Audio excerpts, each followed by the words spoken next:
it all happens this year, at least not before the election. Let's go on to global warming. The cover of Time magazine this morning says, "Be very worried." They have a special edition on global warming. And George, well, I got to present this to you because, I mean, we've been debating this for 10 years now. You've been doing it for 20 on This Week.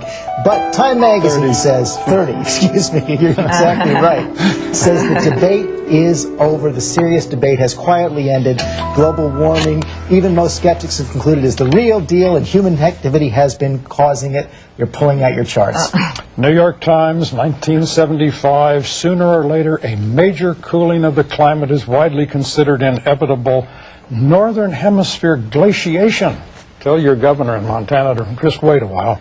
Northern Hemisphere glaciation, according to Science magazine. Except in the last year, George, we've had so much new evidence from the North Pole, from the South Pole, from Greenland, from all around the world that something real is happening. I'm willing to stipulate that all the sources that were wrong 30 years ago are now right. Let's assume that there is global warming. It is an absolute certainty that the climate at any point in human history is either warming or cooling. It goes through cycles. Let's assume it's warming, and let's assume that it is human activity that's causing it. Now what?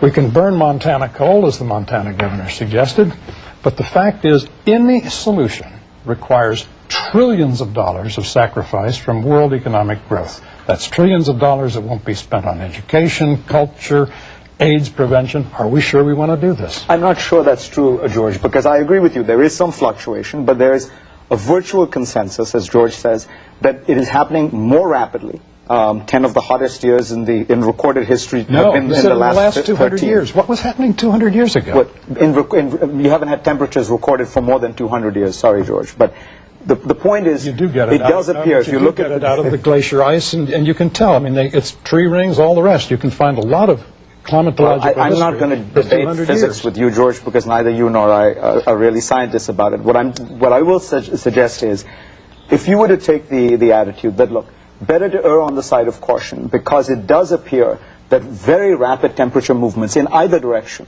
would be extremely harmful. Better not than $1 trillion errors. You don't need $1 trillion. Something very simple like a carbon tax.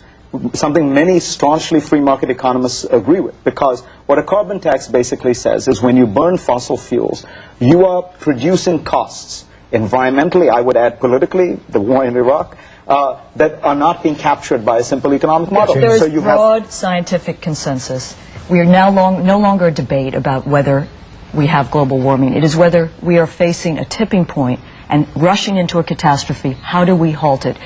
The British Commissioner for Pollution called those who deny global climate change climate loonies. Those who deny that at this point are like those who didn't believe cigarette smoke caused cancer. What we do now is a measure of our civilization. It is also a measure of security, George, and I think 87%, I believe, of Americans in that Time magazine poll supported tax credits for alternative energy. That is one way to go.